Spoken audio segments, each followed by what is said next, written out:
There is no true diversity and inclusion if there is no representation.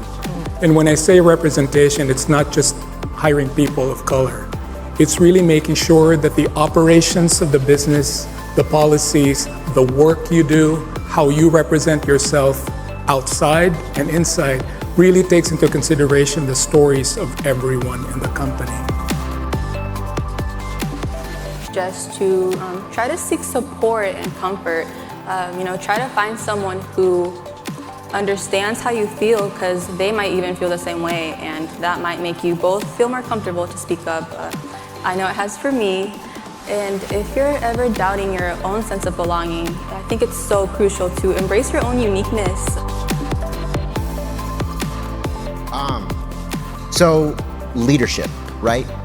Oftentimes we think like they're flying at 60,000 feet, right? They're not getting their hands in the weeds, they're not getting dirty, and they've got a strategic mindset. But when it comes to DEI and when it comes to hiring practices, I want those leaders to get their hands dirty. Understand what your hiring managers, who are they hiring? What's the process that the recruiting team is doing? Where are you sourcing your talent from? Know that. Be a part of that. George Floyd was our mirror, and we decided that we didn't like what we saw and who we became. But we hadn't gotten on the treadmill yet, but we decided that we were gonna sign up to run this marathon with not proper shoes, with no idea of pacing, with no idea of what's required, without great clothing, and we said, but we have feet, because we have money, right?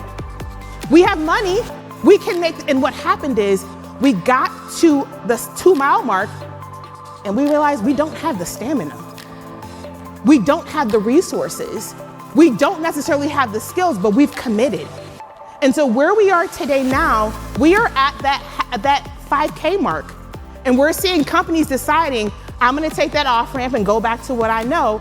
We also have companies who are at that 5K mark who say, I wanna get to the end of the race, I just don't know what I need. I don't know what I have to work with, and I feel like I've been running so hard for so long, even though it's only been a 5K. I feel like it's just so much, right? What am I supposed to do? I have many of these conversations with companies, and I tell them, look, you probably should do this because it's the decent thing to do. It's the moral thing to do. It's the just thing to do.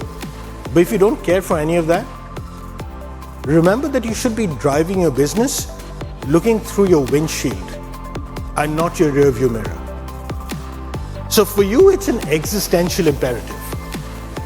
If you want to flourish, if you want to survive and thrive, you've got to do this. There is no other option.